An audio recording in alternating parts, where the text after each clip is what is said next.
Welcome, ghouls, ghosts, and mere mortals to the Hidden Creek Manor. Now, I love recycling or upcycling old items for our haunts. I love going to thrift stores and finding old items that I can make into something different, or looking through Craigslist for free items, or even using old trash. So recently, I was at a yard sale and I found this. Now, I still don't know where we're going to put it in the haunt, but I thought this would be a great addition.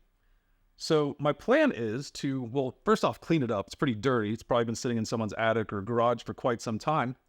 And then for now, I'm just going to spray paint the metal black. I'm going to age the glass. And then I'm going to add a flickering flame candle, not real candle, but a light that looks like a candle inside of it.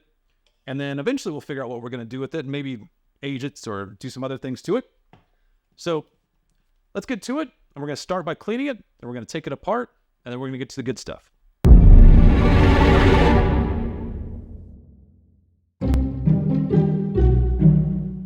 So I know it's hard to tell in this video, but that lantern was very dirty. I know I said earlier it was probably sitting in someone's garage or attic, so probably collecting dust and debris for years. And it was also used as a candle holder, so there's quite a bit of wax that I had to clean up. So I just used some household cleaner and a rag, and just clean up as much as I could.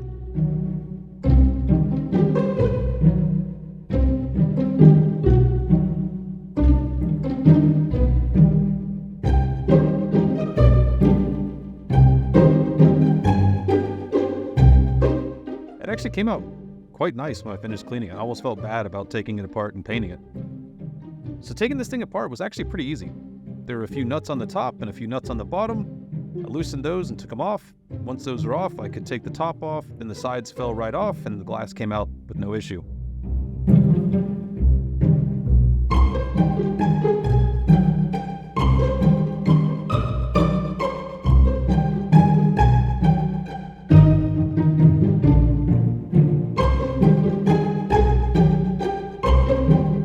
So since I'm going to be using a fake candle light bulb in this build, I just grabbed one of the cheap lamp kits from my local hardware store. Then I took the base to the light bulb, traced it out in the middle of the bottom piece of the lantern so I can cut a hole to rest it in before I start running the wires and painting. Now originally, I thought this would have been a real cheap metal that I could cut through pretty easily with my drill bit. However, I was wrong. I actually wore down my drill bit pretty good, pretty much ruined it. So I ended up having to switch over to my tin snip to cut a hole that would work for the lamp base.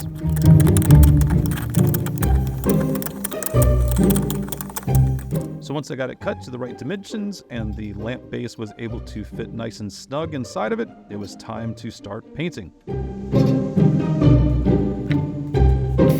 Since I'm not quite sure where I'm going to use this lantern in the build yet, I didn't go through all the steps that I normally would take when I'm working on a project like this. So for example, normally I would have sanded this down just to make sure that the paint sticks. This time around I didn't, just because there's a chance that I might change it in the future. So I just went ahead and went straight to painting and put 2 coats of matte black spray paint.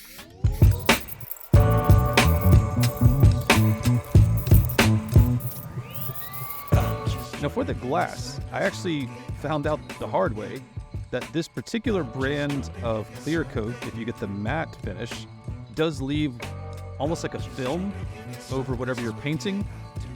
So it actually worked out perfectly for this glass because I wanted it to look old and worn. So I put a light coat of my UV resistant spray paint and let it dry. And while I waited on the paint to dry on the glass, I switched back over to the rest of the lantern and went ahead and put the second coat of black paint on.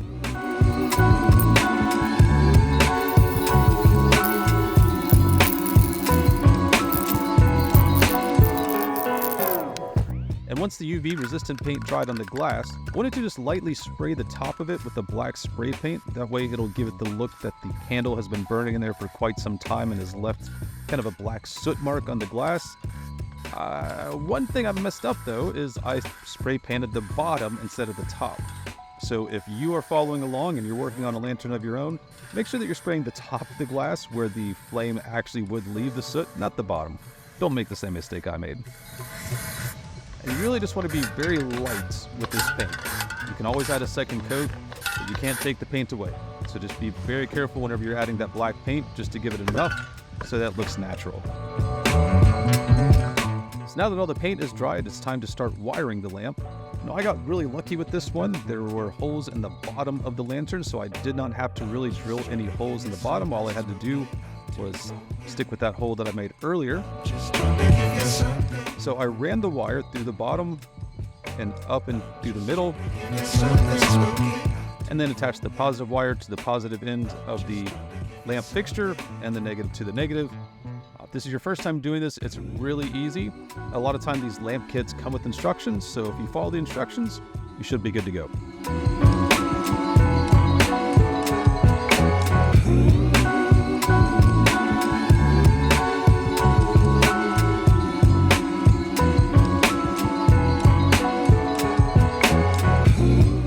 And now that I've got the lamp wired and in place, I'm going to hot glue it just to make sure that it doesn't move around.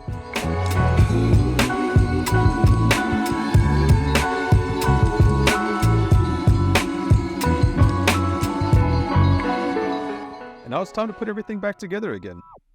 It was a little tricky actually to get this back together because I had to hold the metal pieces just right to hold the glass pieces in place. And then I had to do those one at a time and kind of maneuver them with one hand, hold them with another hand. And then once I got them all in place, then I was able to put the top on. Once again, that was tricky as well, just because I had to have it just right to get those screws to line up with the holes in the top. And then once I was able to do that, I put the nuts back on, tightened everything up, and that was it. We're done.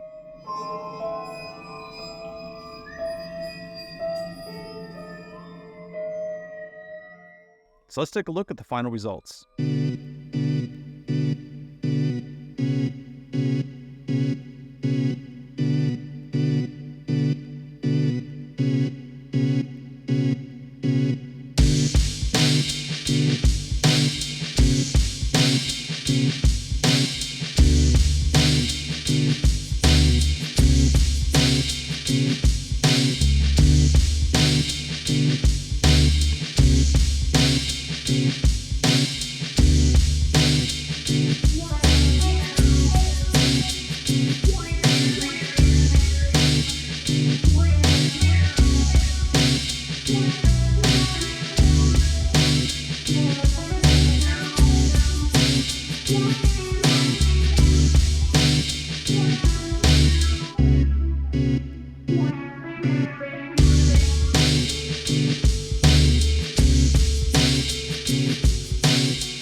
Alright guys, that's going to do it for this video. Still not quite sure where we're going to use the lantern in our haunt yet. Actually, I thought about using it here in the studio. Just kind of placing it back there, lighting things up a bit. Who knows? You might see that lantern show up in some of the future videos that we send out. And speaking of that, if you like this video and you like some of our other tutorials, feel free to hit the like and subscribe buttons. I know it sounds cliche, but it does help out, and it keeps you up to date of any new videos that we launch about the Hidden Creek Manor. So that's it for now. Happy haunting, and we'll see you in the next one. Congratulations. You made it to the end of the video. As a reward for sticking around, you may now watch one of these two videos. The choice is yours, but choose wisely.